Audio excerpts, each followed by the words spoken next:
Hello, everybody. Good afternoon. Welcome to the Minnesota Historical Society and to the seventh event in the Artist in the Gallery series.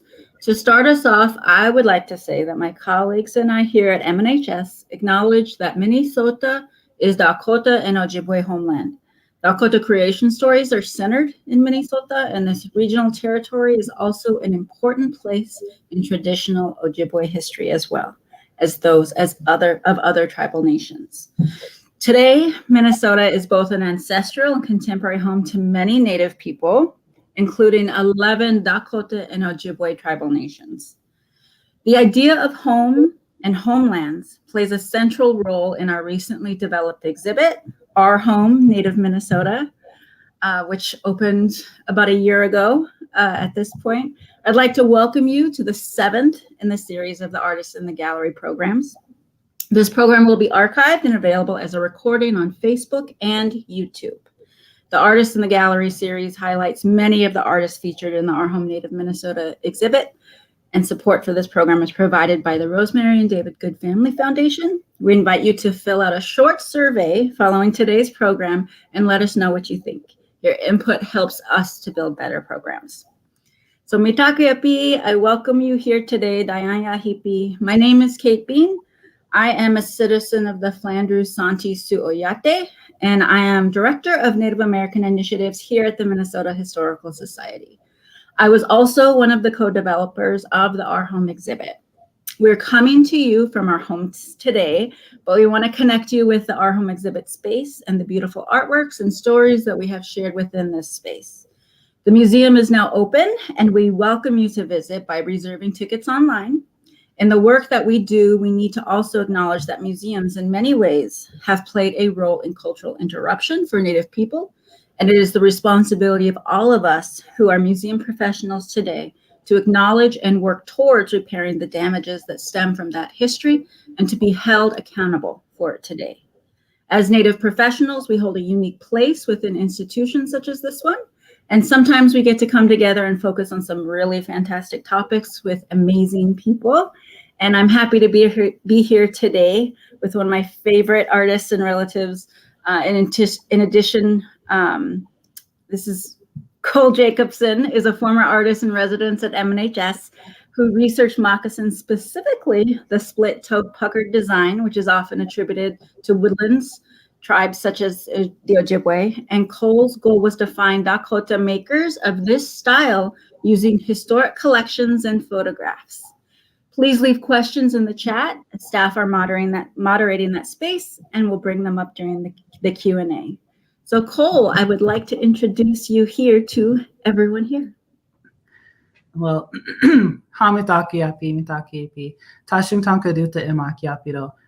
Mareo kanto hemacha ga tintointa imataha. Hello, everybody. My name is Cole Redhorse Jacobson. I am a citizen of the Prairie Island Indian community, which is a Dakota reservation here in southeastern Minnesota. Yeah, I'm an artist. It took me a long time to call myself that, but that is my role. That is my contribution to, our society is as an artist, as a maker of things. I tend to prefer that term more so. I live here on Prairie Island on Tintoita. I've lived here most of my life until I went off to school. My family is all here, I guess we can start off with how I came about to understanding the Historical Society and kind of where my relationship with that started. Sure. Yeah. What brought you to MNHS? Yes. I guess my introduction to the Historical Society and the collections was when I was just searching. I was in college, actually. It was my first year of college, and I was at the University of Minnesota Duluth, and I was just searching Dakota beadwork. I seen some beadwork that my great my great grandmother did, and it was all floral work. And I was really interested by that, and I wanted to learn more about that specific style of beadwork. And I was just Googling stuff on the historical. I was just Googling stuff, and I came across the Historical Society, and I saw all these moccasins that did not look like Dakota moccasins that I understood, and I was really like blown away by them. And we will have pictures of them that we'll look at here in a minute.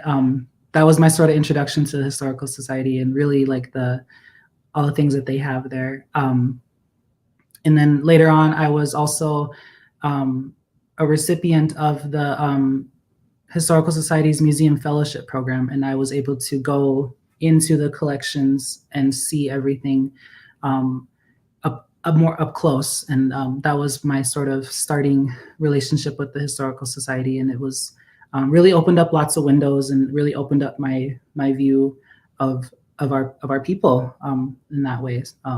So that's where I guess I started out. So maybe you don't want to call yourself an artist, or it feels uncomfortable, but you are a true artist, and somebody that I greatly admire. And so when you think about how you started creating, what inspired you? Who inspired you? How did you begin to create things? Yeah, I remember I didn't even really start doing art until I was like, I mean, I probably was doing art, but I didn't really think of it as art until I was like a teenager, until I was like actually like a senior in high school. I was, because I did go to art school later on, and I did graduate with my BFA in Fine Arts Studio. But, that type of work I was doing later on when I was a teenager. But I guess my first introduction into, our traditional arts was when I was 13, and I started, I took interest in beading. And here in our community, we had a beading class, and I was the only boy I was the only boy that signed up for that. and there was just a few of us like kids, and my auntie taught it, and she taught us the basics of beading.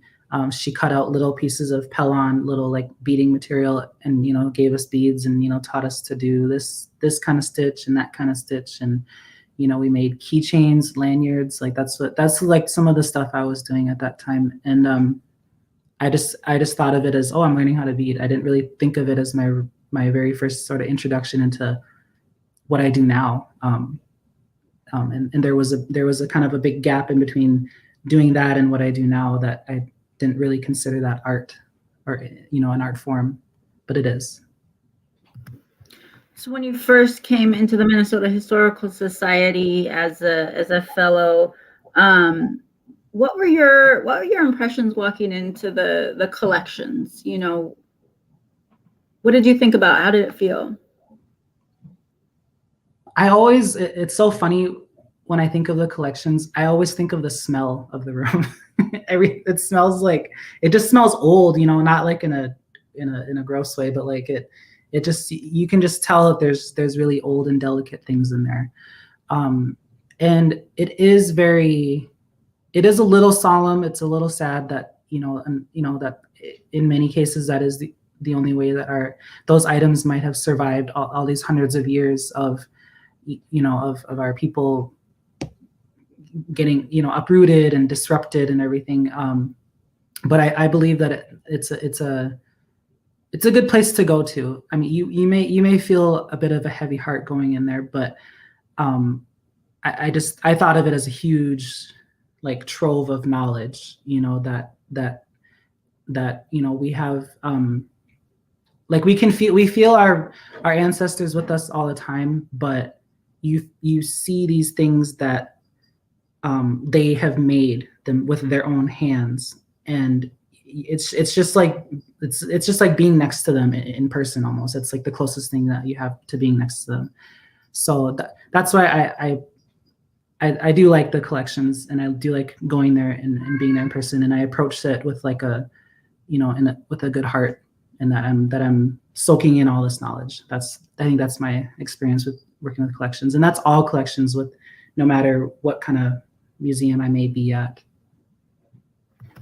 I know I've heard and personally felt sometimes it feels like visiting with relatives, right? When you were a Native American artist in residence, what did you want to research and why? I know you talked a bit about the puckertail moccasins. Is that what you have behind you? Yep, I have some behind me here. I guess kind of getting into it. So that, like I said, that was at the beginning, that was my introduction to it. And I made it my personal goal to learn more about that style of footwear. And there's more that even goes along with that, like beyond just the footwear. But and I was seeing all these pictures, and I was looking at them again, and I was looking at like pictures like that, like really noticing that they really are wearing puckertail moccasins. And I thought that was so interesting because, like you said, puckertail moccasins are often very attributed to, our Anishinaabe neighbors and, like our Potawatomi neighbors and Menominee neighbors. But yet they're neighbors and they're in close, in considering our homelands, they're in really close proximity to us. And so it just kind of just made sense to me. And so I made it a point to find a way to learn how to do them. I tried teaching myself how to do them, and that didn't really work out. And then I eventually approached. I seen that a friend of mine who was a recent recipient of the you have to correct me, the artist. Her name is Jenny Kappenman. But she was a recipient of one of the residency mini programs. But she mentioned that I had approached her, and because I was seeing that she was making moccasins, and I was like, hey, I approached her in a good way, and I was like, hey, would you mind if you could teach me how to do those moccasins? And I, explained what I was seeing and what I was, like seeing in collections all the time. And she's like, yeah, come over. So, I went to her house, and it's Jenny, and she's always working on beautiful beadwork and, regalia making, as you saw. So, she just kind of laid out the pattern for me, and she helped me create my very first pair of puckertail moccasins. Oh, wow. Those are beautiful. Are those ones that you created? Yep. These are ones that I created. I've worn them very, very, very well at powwows and stuff. And she explained, the pattern for it all, kind of told me about the materials to gather to, make. And, I designed them myself, and, so it was just a really good experience. I was really thankful for that. I actually, the hide that I had on here originally, I've actually replaced them since then. Excuse me.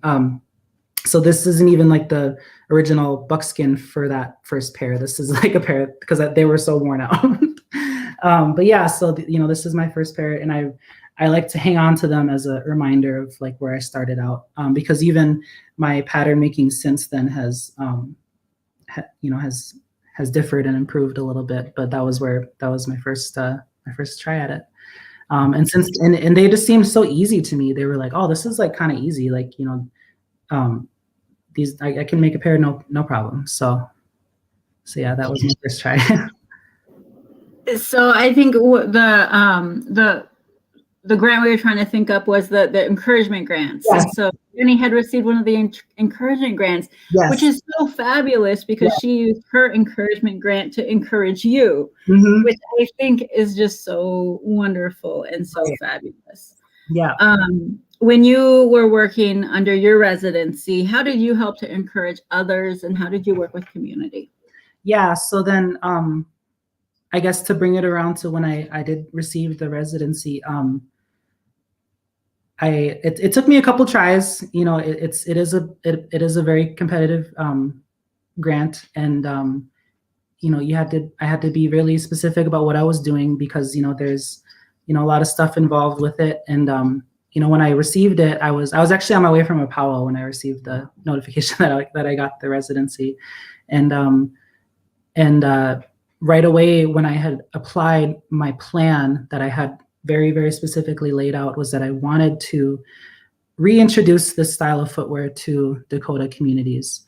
And because anytime I had talked about it to somebody, when I had sought out people that knew about this type of moccasin in relation to Dakota people, a lot of our, unfortunately, a lot of our elders, they weren't really aware of it, or they said, yeah, that's like the old style of, moccasin, that's the old style Dakota moccasin, but, I don't know how to make them. So that was always the unfortunate part of it. But, I knew that I knew that I now had the skill to make them. And I was like, well, I'm going to take that and I'm going to reintroduce it to our people. That's how I thought about it. Cause it's not that I'm teaching them something new. I'm teaching them something that was once done, a lot in our communities, up until a certain point, and I believe that point was when, our people were, like I said, disrupted and removed and dispersed to all these places. In this picture here, you can see, if you look a little bit more closely, you can see that, our chief that sits in the middle there, he's very clearly wearing a pair of pucker toe moccasins. And this was, I believe this picture was taken a little bit before, 1862, when our people were, things just sort of hit the fan for us. And then I noticed as well in a lot of the photos that were taken at that time, especially in Fort Snelling, you can really, really clearly see that they're still wearing pucker toe moccasins. And I thought, I just kept on seeing it over and over and over. And yet no one understands this. No one really knew, or, I mean, maybe they did, but they just they didn't really think of it in that way. But, that's just what we wore. And so I, really made a point to just at least go out and just teach people the basic construction of this moccasin. And that way, they'll be reacquainted with them, I guess. And I would always bring these examples of these pictures, like the one that we showed and the one of the woman wearing moccasins, that you can really, really clearly see them, just to show them, like, hey, this is, kind of give them proof. I think that's a lot of times this picture.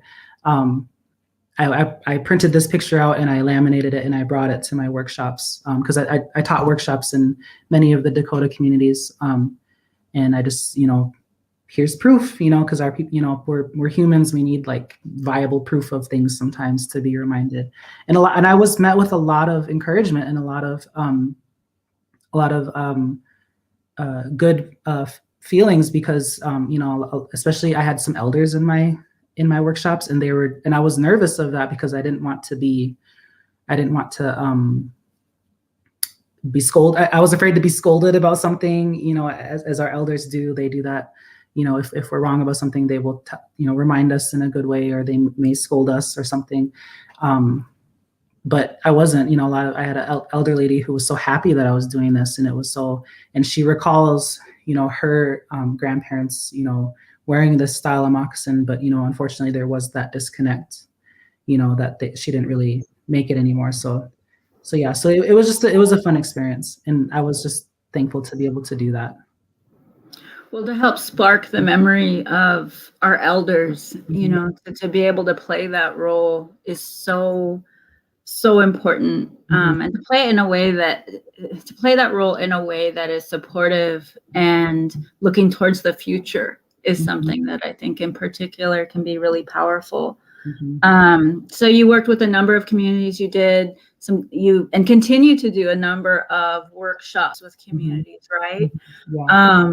And oftentimes people tend to think of the pucker toe moccasins as sort of more what they call woodlands, right? And for those who are attending this event and maybe don't know about our history as much, I think you showed one of possibly the 1851 delegations where our people, through ways of treaty, and then after the Dakota War, were removed from a lot of our homelands, and our people come from a large area within this region, not just within Minnesota, but up into Canada and further south. But this region is our home territory, right? And over the years, scholars, anthropologists have coined terms to sort of compartmentalize us into different eras and to label us, right? And I think those of us who then become scholars and artists and researchers in our own communities are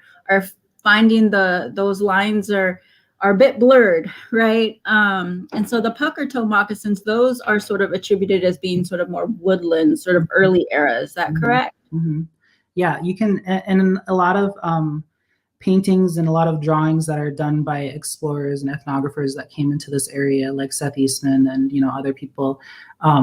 You can see them painting them. They were a little bit different back then. I think that's also something I should say, that I think styles definitely, our people were humans. We were like, oh, like that's nice, I'm gonna adopt this style, or I'm gonna go with this style. Like they liked specific aesthetics sometimes. They were into fashion. I mean, that's fashion for them. That was like what was popular. So a lot of the early ones, yes, they were like a little bit more simplistic. They didn't have this is called this round piece is called a vamp. Some very few early examples that survive in a lot of paintings and stuff, you can see them. They don't have that vamp. They were more just like a center seam sort of style of moccasin. And then a lot of ethnographers, like I said, like Alanson Skinner and Samuel Pond, when they were coming into this area, into our territory, they were talking about what the people were wearing, and they did say that they were wearing that sort of center seam moccasin, but then they also said that they did adopt the piece with the vamp that goes over the instep of the person's foot. It's not really said where the origins of those come from. Some did say that they were influenced by outside tribes, like possibly the Anishinaabe, but some say that it's just something that they did as well. So I think and that's also the argument that I would often hear is like, well, they probably traded for those, or oh, they probably married someone which they more than likely did. But I think I like to give our ancestors a little bit more credit than that they just adopted the things that, or they came about these things stylistically on their own even. So that's I like to try to make a stance for that too. But yeah, and the woodland conversation was just something that I think not everyone was really taking the time to like think about. And when I was in the collections, when I was looking at all these photos, it just like I kept on just unraveling all these things about our people and really understanding more about our people, and really how diverse we really were, because we're part of the Oceti Sakowin, which if anyone doesn't know, is like our way that our society was made up as Dakota, Lakota, Nakota people.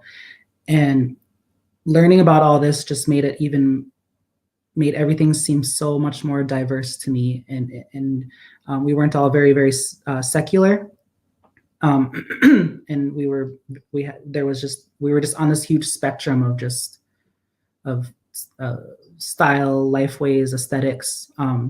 And so it kind of just blew my mind, and I just kept on going and looking at all these things, looking at even more things than just moccasins. I was looking at different pieces of clothing and different, beadwork and quill work, and, like cradle boards and just all this stuff. It just opened this Pandora's box of woodland stuff for me.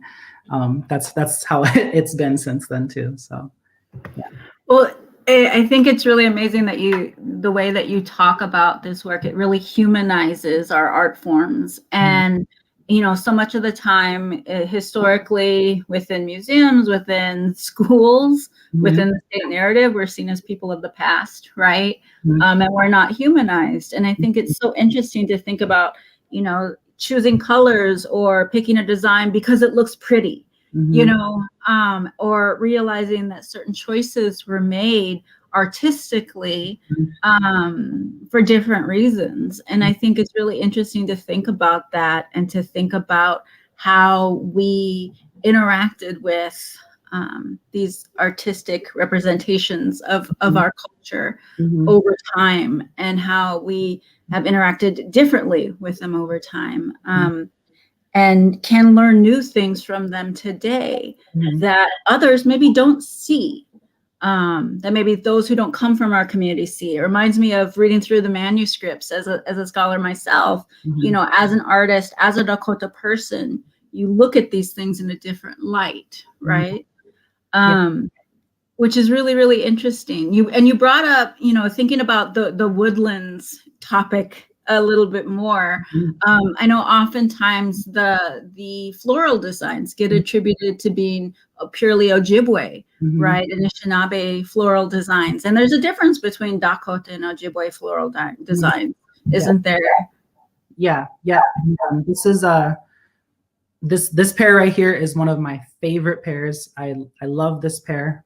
This was a pair of moccasins that was made by a Dakota woman who is attributed to be the woman they called Old Betts. And you know, she has a Dakota name and I can never remember her name fully, but and this pair was given to, I believe, General Sibley around the 1860s. I believe that's when it was dated.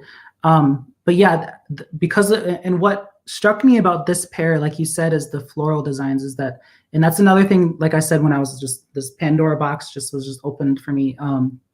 I was really looking at and thinking about the floral designs, the design aspect of it as well. And I was thinking a lot of this pair because this pair is very, very different and wouldn't really come to mind when you think of Dakota floral, because a lot of the Dakota floral, that you see is kind of like this, you know, it's you know, very linear, very, you know, made up of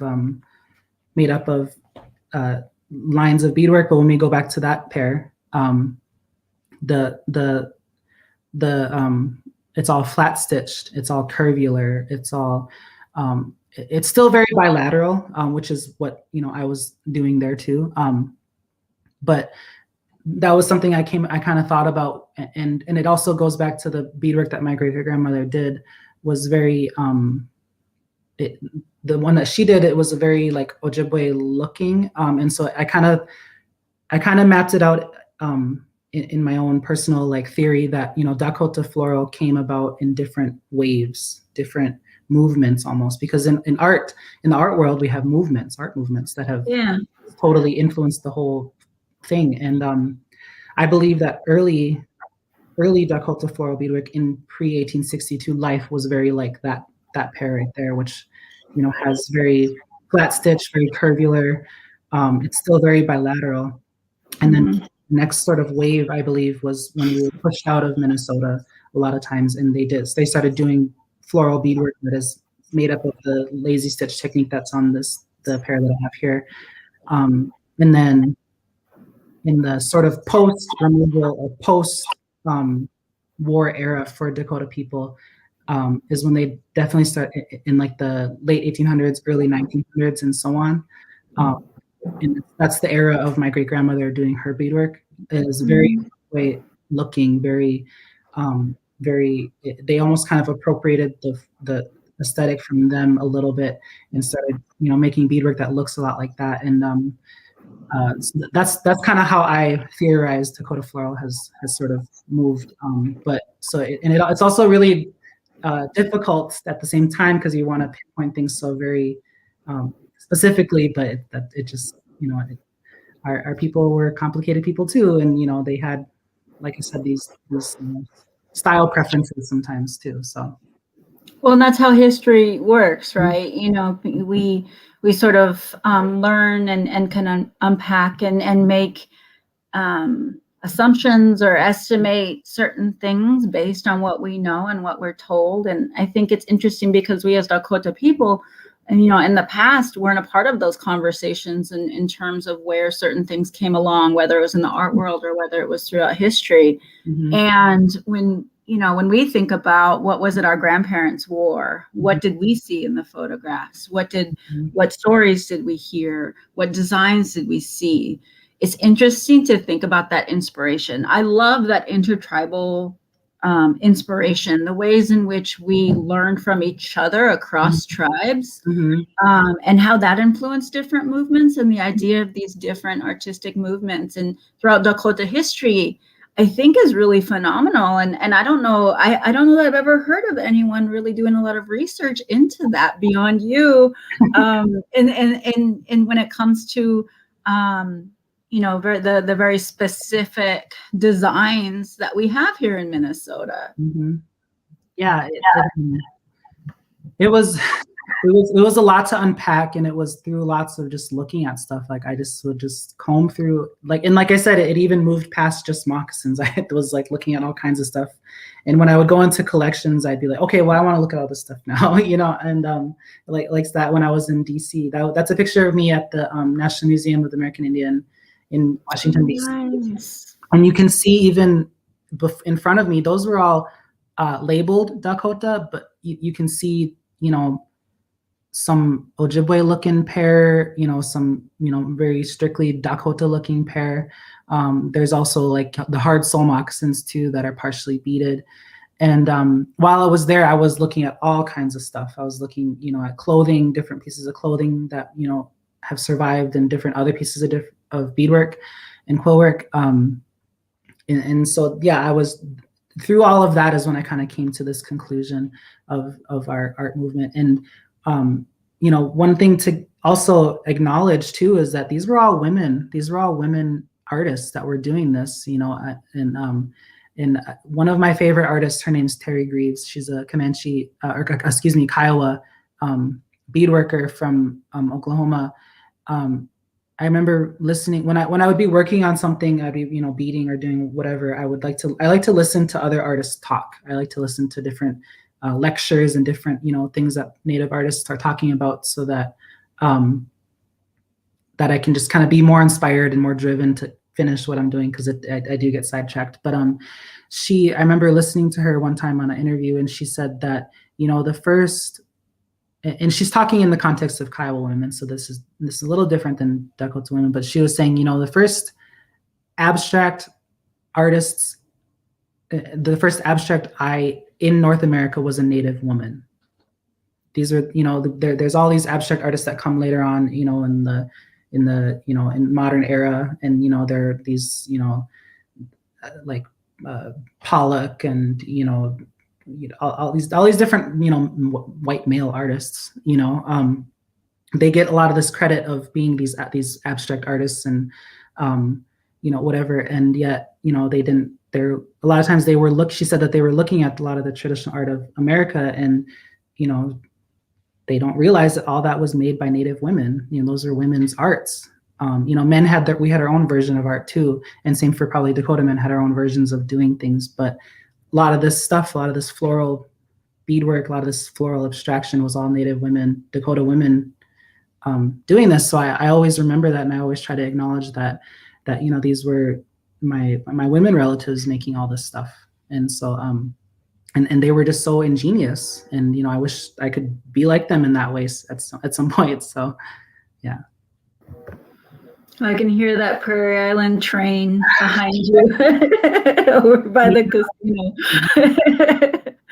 Well, I just want to remind folks who are joining us to make sure to ask questions in the comments. There is going to be a section at the end here where we can do some Q&A, and so if you have questions for Cole or for me, make sure to drop them in the comments. But I love what you were just talking about in terms of being inspired by these Native women in particular. And oftentimes, you know, you sort of hear a back and forth on gender roles and whose role it is to really do some of these art forms. Mm-hmm. What have you learned about some of that? Yeah,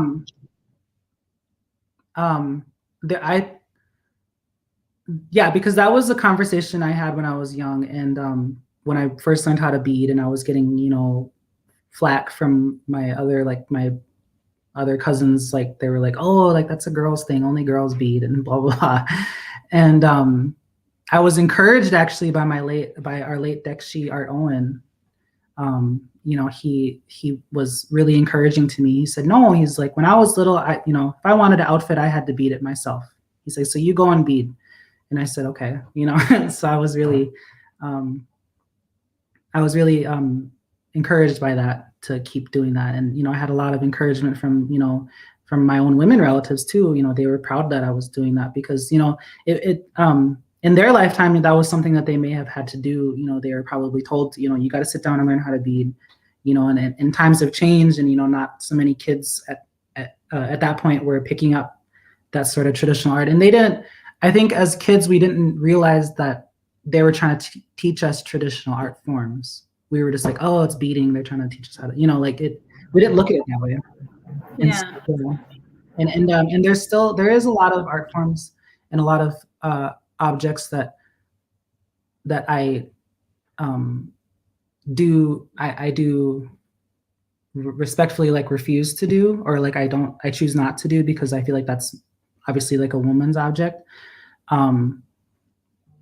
And so, yeah. And, but other than that, I just kind of do what I do. But like I said, I always try to acknowledge that this was a woman's art to begin with. And that's who I'm drawing from, who I'm calling upon. But I feel like in the state that we are now as Native people, I think my women, all my ancestors would just be proud that someone's doing it. And I think that they're carrying it forward.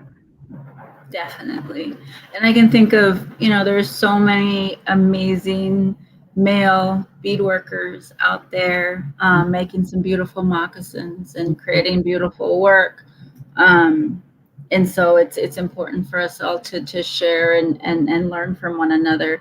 When you looked in collections at other museums, what did you learn about your art form by going to some of these other museums? And were there differences in going into some of these other facilities? Yeah. Well, actually, the hard part was actually that a lot of the I didn't have to do too much traveling, as much as I really wanted to travel all over. I didn't.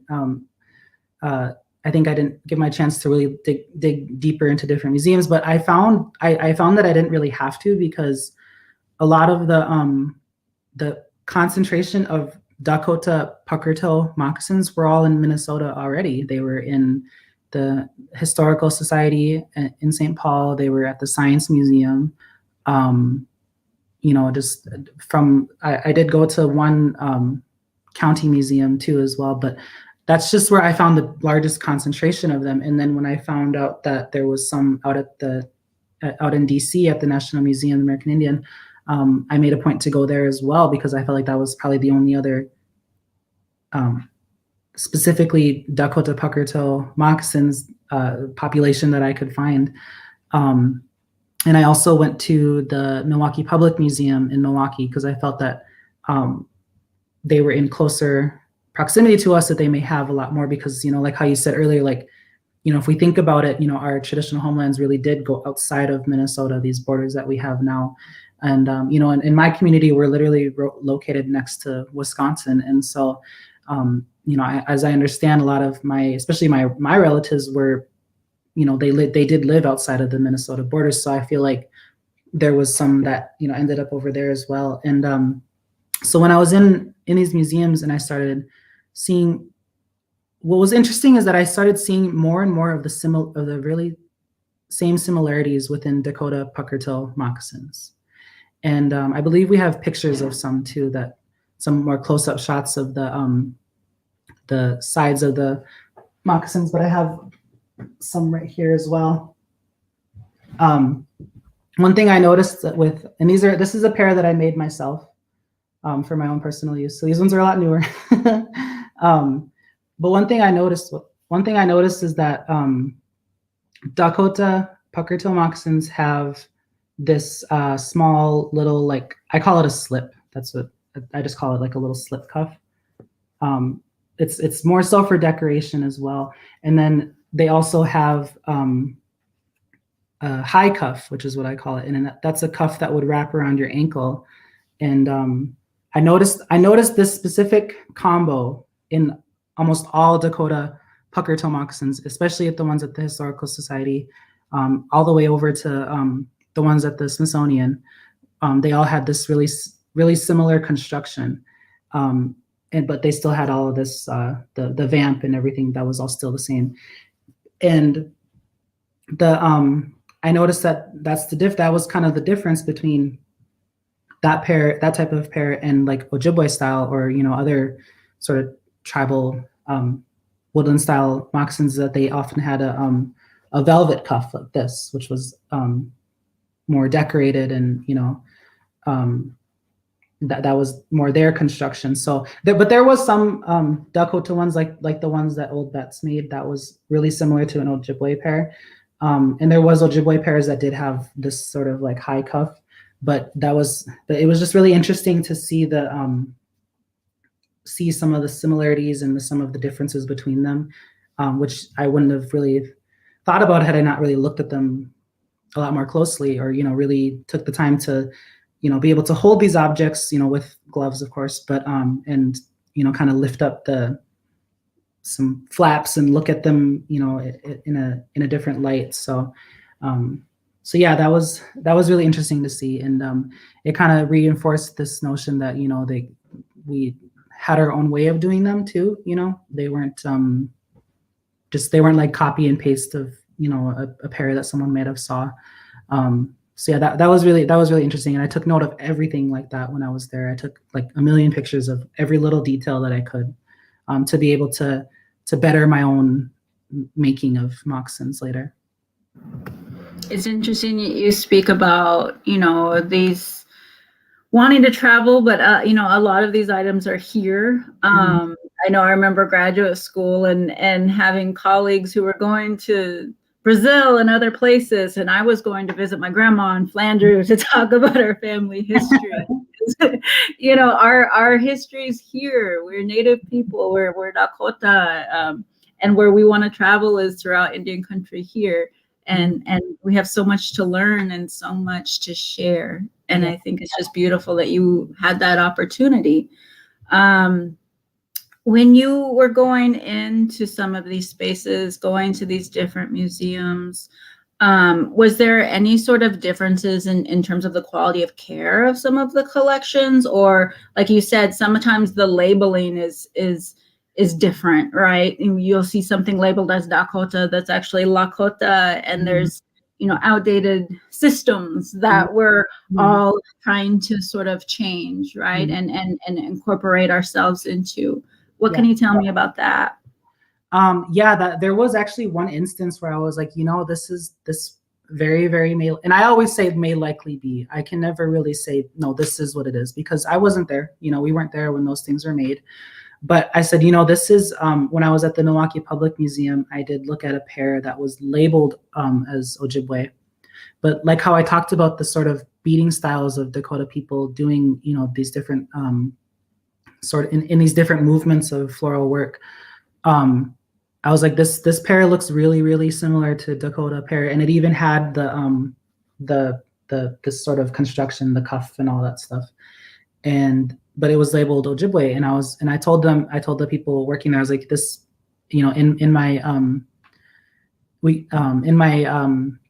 unprofessional opinion, I was like, I think that this may be a Dakota pair, and they took note of it. They were very, I had only good experiences with these museums, so I think that's fortunate. I know that that's not always the case when you go to museums collections, but they took note of it. They were very open to listening to me talk about it, and then when I was at the NMAI, I was looking at a lot of those pairs that you saw like before me. A lot of those moccasins were labeled as Dakota. That's how I found them there. But they were like, well, the notes on them would say, well, possibly made by Ojibwe or Cree. It wouldn't say possibly made by Dakota. So, but I kind of told them, like, these things are, these moccasins may very well be, Dakota made, and they did take note of it as well there too. So, I think I had the fortune of just being with really open-minded people in these collections. Yeah. And it's so hard sometimes when, some of these items are there and yet the names of the maker aren't included, and trying to parcel that out and starting to recognize different artists' work within collections, I imagine is really interesting to see. I love the fact that this is truly a way of showcasing the relationship between Dakota and Ojibwe people over time as well, right? Because historically, oftentimes we only hear about Dakota and Ojibwe people being at war. And we only hear about conflict, and we only hear about we don't hear about the trade. We don't hear about intermarriage. We don't, the fact that our communities interacted with one another for a very long time, and knew how to interact with one another as well. The reason, when you look at the reason for some of those early treaties, when you look at the creation of Fort Snelling, it was put there supposedly to keep Dakota and Ojibwe people from fighting one another, when in reality we weren't always at war. And I think that these moccasin styles and the fact that we're inspired and we learn from one another showcases some of that, don't you think? Yeah, I think so. I definitely think so. That like I said, I like to try to give our ancestors a little bit more credit than what is so often just labeled, given, laid on top of their names. I like to think that they were a lot more complex than we think they were. And yeah, it wasn't always so bad between us and the Ojibwe people, because there were so many things that we learned from each other, and we shared this space with each other. Yeah, and that's something I think that my Ojibwe colleagues and I tried to have come across in our home exhibit as well. That our history, our stories across tribes aren't just about conflict. That we have other histories to share. We have other stories to share. We have times where we are able to come together, and I think that that's really interesting how that's showcased throughout this art form as well. And the differences are so beautiful. Yeah, I have a pair of moccasins that that were made for my grandmother in 1911, and it's just a very simple, delicate little flower, and it's very classic and it's simple. And when we look at some of our old ways of dress, how very classic and simple our clothing and our style was. I absolutely love it. Yeah, for sure. That was something I did notice, that the embellishment that they were using, the way that they were embellishing things was very simple and very secular and very dainty. I call it dainty. Yeah.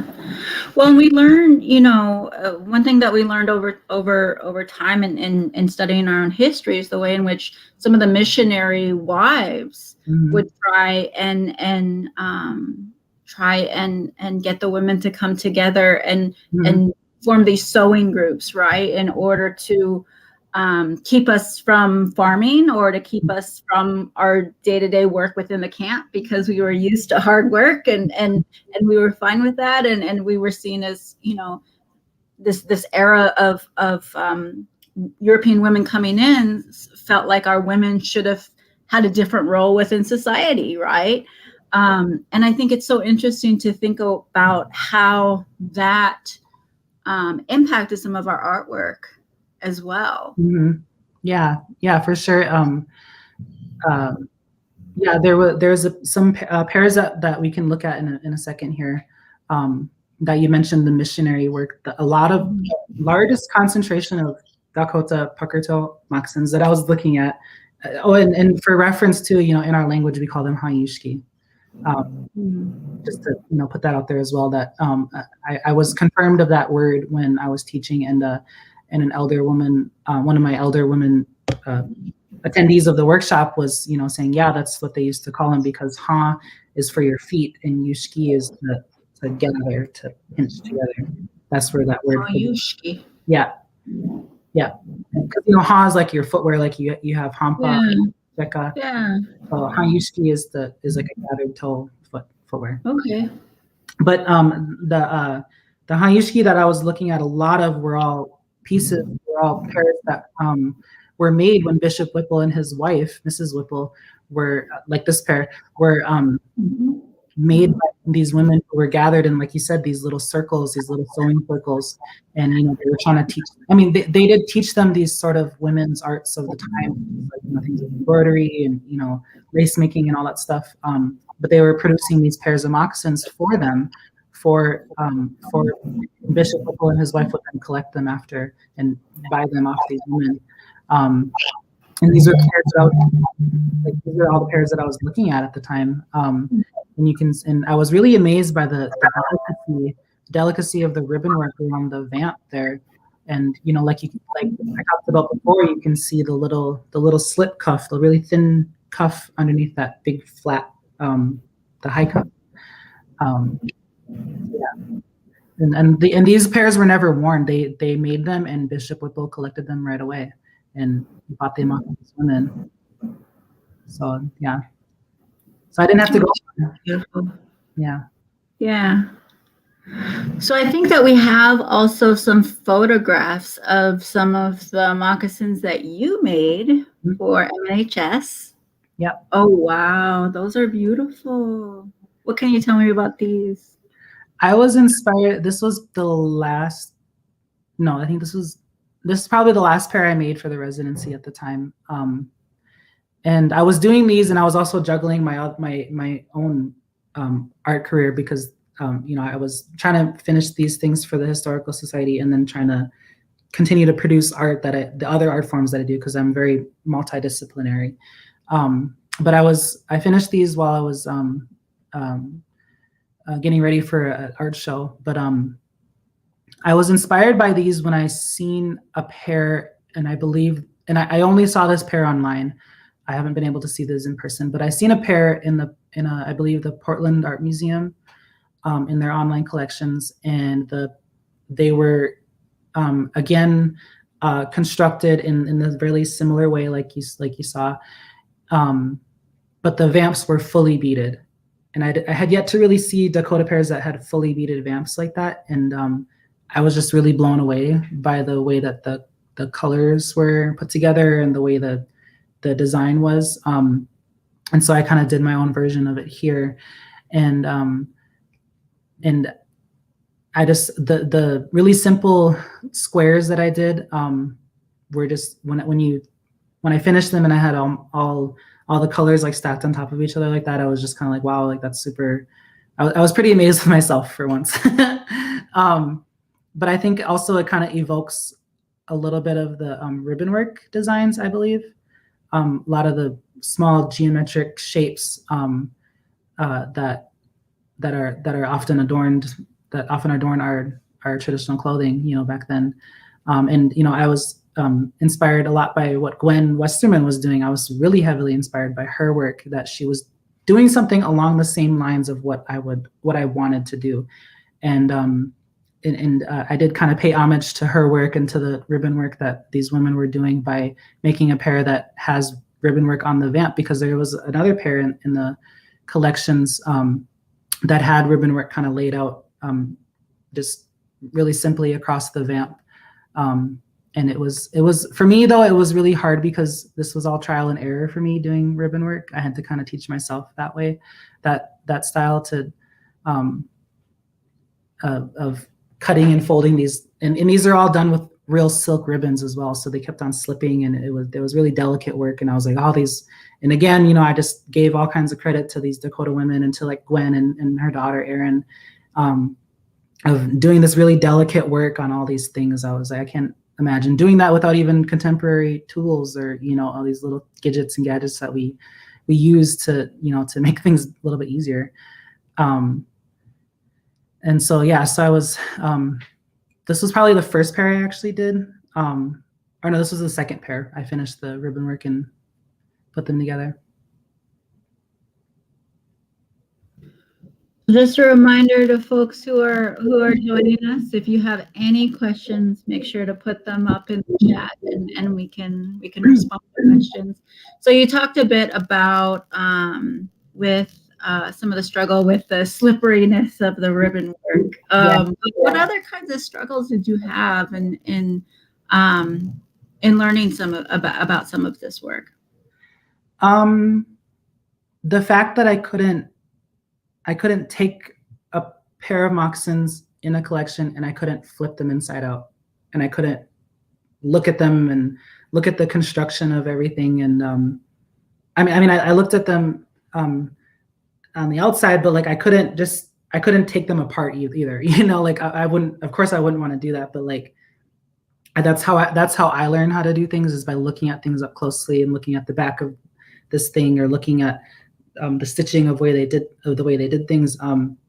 That was the hardest part for me about doing all this, because you know I came in with a certain pattern that I learned from Jenny, but I wanted to get a little bit more closer to the way that they were making those moccasins back then. And so I kind of took the pattern that she taught me, and I took all these different measurements that I took while I was studying. You know, I was going in there with like a measuring tape and like measuring the seam of the down the toe, and I was measuring the width of the vamps. And I always learned, and I kind of came to the conclusion that they didn't have these tools to do those back then. So I kind of made a conclusion that a lot of the vamps were at least 3 fingers wide. They might have used their fingers to kind of like mark out how big the vamp is going to be, and it just seemed like it was like one size fit all for that reason. So yeah, that was the hard part, was figuring out all those little specific details. Yeah, interesting.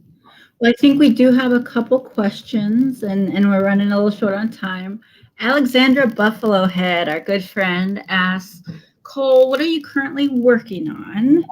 Sorry if I missed this, or if you already talked about your current or upcoming projects. I want to know this too. What are you doing? What are you working on? I am a multidisciplinary artist. I do work in all kinds of different fields. You know, I'm still a drawer and a painter. I've been doing lots of drawings lately, and I did a recent, for one of the art shows that I was part of for the Herd Indian Market. I did a little. I have it right here. I did a little quilled model cradle board with a little. You know, I love that. There. Beautiful. Yeah. So, and like I said, how I was looking at all different sort of objects as well besides moccasins. You know, I was looking at some cradle boards and stuff here and there, and that's sort of my next sort of avenues that I want to you know, work with revitalizing that art form as well in our communities. And then, you know, just drawing and, you know, getting all these crazy ideas that I have in my head all the time of different drawings and stuff that I want to do, and working on things for myself as well. That was something that I told myself I would do, was I would finally bead my own outfit. I mean, part of you dance too, right? Huh? You dance. You're a dancer too, right? Yep, I dance. That also kind of coincides with everything I've been doing, is that I started dancing the woodland style of traditional dance, and which MHS has a picture of. I love this photograph. Yeah, when I went to my friend Shane Balkowich's studio in Bismarck, and he was doing, and this was before COVID, he's doing a glass plate photography, and he invites Native people to come in and, you know, get this old style of portraiture taken of them, and to kind of evoke that same sort of way that they were doing photographs, you know, with our ancestors. So I made a point to, you know, get myself up there and take pictures of me in my woodland outfit. And so like that, you know, me dancing that style too, which is again, mostly attributed to, you know, our woodland neighbors, was I wanted to kind of, I use that as a way to make a statement about what it is I'm doing as a Dakota person, as an artist. I mean, it's more than me being an artist. It's more me just trying to start this dialogue about our people, that we can learn more about ourselves again. So yeah, that's what I've been up to. Well, thank you for all the wonderful work that you do. I know we're running out of time here. But I appreciate you so much, and I am so thankful that you have had the opportunity to be an artist in residence at MNHS, and that you continue to do the great work you do to inspire me and my kids and our communities. I love the workshops that you hold and the love that you have for your craft and for your community. So, Wopita Tonka, I appreciate you. Thank you. I appreciate all of those words too. And you know, with the pandemic going on, it did put a pause on me continuing my work outside. When I finished my residency, I finished it right before the pandemic happened, and I wasn't able to extend my workshops to other Dakota communities because I wanted to also be aware of our Dakota communities outside of Minnesota, and I wanted to reach out to them, So hopefully I can. Absolutely. Well, thank you for being with us today, and thank you also to the Rosemary and Good Family Foundation. We love the good for your support for these programs. We value your opinions. Please follow the link in the chat to complete a short 3-minute survey. Your input helps us to grow these programs. And remember to join us next month for a conversation with Maggie Jacobson about our textile work. So, Pidama, everyone. Pidama, All right. Uksha.